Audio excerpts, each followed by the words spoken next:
there was a recent incident. I think it was last night that happened in Gujarat state. Like students, international students, they were praying in their hostel and they were attacked by. I wouldn't say like Hindus, because it's not good for the name of the religion. But This way, it's a continuous thing. Yeah. It's been through generations. Like, it's a cultural thing. It's not like a religious war. It's just a cultural war. What I feel like. Oh, okay. and it's not just there, even around the world. What Yeah, we yeah. see right now in Palestine, in Gaza, around like 40,000 people have died. Innocent people. People are eating grass. But there have been incidents in the past that have upset both sides. I'm not going to say this one is innocent, this one is guilty, but both push each other into corners. You get me? But I feel like the pressure increases on the Muslims. So can you introduce yourself and let everyone know who you are? Well, my name is Salman. I'm from Ethiopia. Well, I'm studying in Chandigarh University. I'm doing computer science and engineering. Okay. That's good. Yeah. How about you? My name is Hafiz. I'm from Tanzania and I'm doing BBA. Okay. Yeah. That's great. So let's just jump straight to it.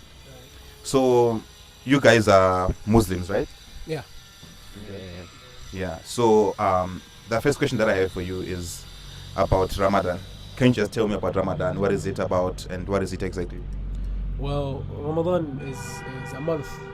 It's one of the months that we have in the Islamic calendar, the Hijri calendar code. It's in the year 1446. Yeah.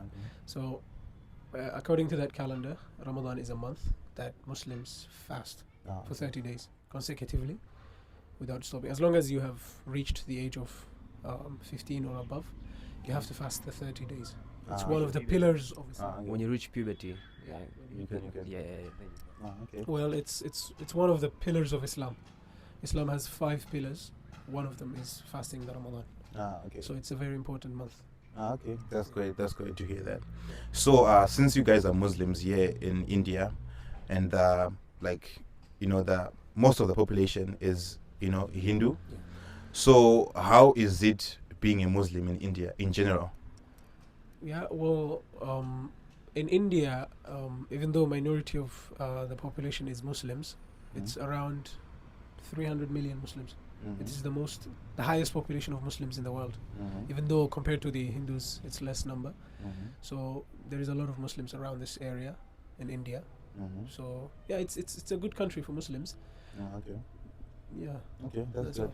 What about you? How is it being a Muslim in India? I think it's nice. It's fine. I haven't been through problems type thing, but I think it's nice. Like the people are welcoming. Like they ask you like, "Hey, you're Muslim and all." Like, I have a Muslim friend. What? They tell you stories about Muslim. Like they know a little bit of Muslim, like the Islam, but it's not bad. Like some other countries, like compared to let's say US or something like. It's a little bit better. So you would generalize and say the Hindu community, which is dominating in India, is welcoming to the Muslims here in India. Yeah, generally yes, but we cannot include everyone in the general, because there was a recent incident. I think it was last night that happened in Gujarat state. Like students, international students, they were praying in their hostel and they were attacked by.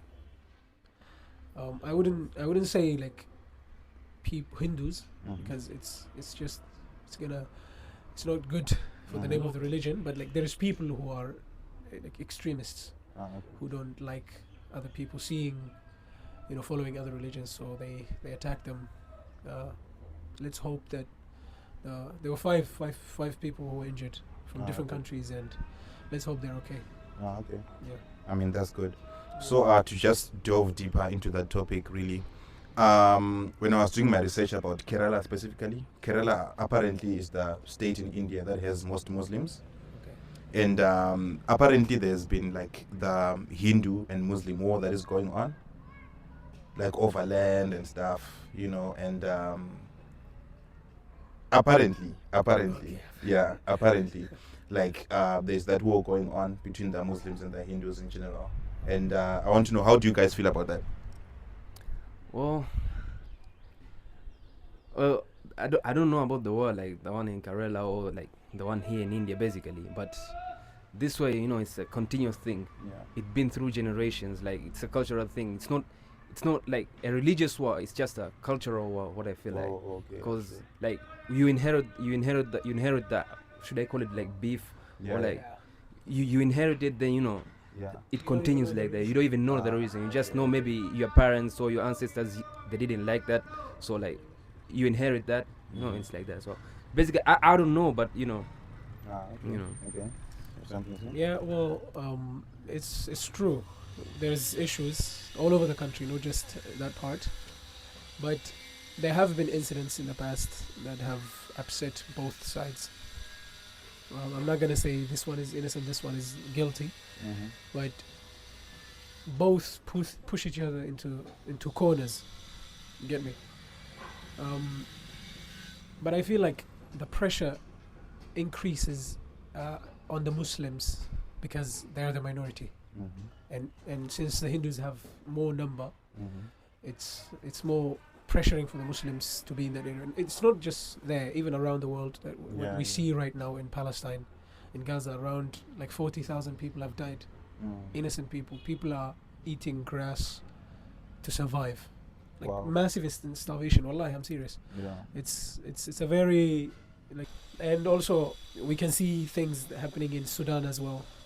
People are running away, fleeing to the desert to escape. I don't know. It's been happening around. We can see things happening in Congo as well. So you mentioned about particular situations that have been happening here in India. Would you like have a specific story that you like to share, maybe, of something that that happened between the Hindu and the Muslim? Yeah, there's something that happened in 2002. It's called the Gujarat massacre. Okay. There was around 3,000 Muslims that were murdered that day. Yeah, it's a very sad day. Okay. But yeah, it's part of the conflict. And I'm not saying that this one is wrong, this one is innocent. Yeah. It has happened. That has happened. Yeah, this is one of the incidents. Okay. That's cool. So would you say you're facing any struggles being here in India? Not exactly. Not so far. At least not here in Punjab. Punjab is a very diverse place, since there is Sikhs as well, Muslims also, Christians also there. There is also like Hindus. So it's a very good area. Haven't faced yet any type of thing, but here in Punjab it's peaceful in kind of way. So I like it. I haven't faced anything yet. Well, I don't know. Hopefully. Okay, I mean that's great. So what do you like about India? Because you guys are internationals, right? Yeah. What do you like about India in general? Like their culture, their food. What specific thing would you say stands out for you? Well, definitely the culture and the food is one of the highest. Like the most thing that we prioritize around here. It's their face, culture, diversity, seeing different kind of people, different colors, ethnicities, languages. So like seeing all of these things, it's refreshing. It reminds me of home. Since we have in Ethiopia as well, we have this kind of diversity with over 80 different ethnicities with different colors and stuff. So yeah, it's kind of nice to see this kind of diversity. It's good. That's good. What about you? The culture is very good. The food, the street foods, the street foods are nice. The street food. Yeah, and the people are also kind. Yeah. Like, I've met people like they really, really kind. Yeah. Yeah. So, yeah. Okay, that's great. Besides being a Muslim, as an international student, right? Have you faced any form of struggles here in India? Well, the biggest issue for an international student is generally language. We've heard that India is the second highest English speaking country, but the problem is it was compared to a country that has only 300 million. but this country is like 1.4 billion. Yeah. So 200 million or 250 million people speaking English doesn't actually affect the 1.4 billion they have. So me personally, I thought like almost everybody can speak English, but yeah, language is the biggest problem we face. Alright, something to add? Yeah, also, nothing to add, but the language, and also, you can't wear something like this and like walk in the streets without people looking at you. It's kind of like they have their own dresses, and so you can't wear this and people without looking at you. Like the attention that you receive. They might take pictures of you. Okay. We don't face it a lot, but It happens sometimes. it happens. Okay. And the last question that I have for you guys today is, would you recommend someone to come to India, particularly a Muslim, to come to India from outside the country?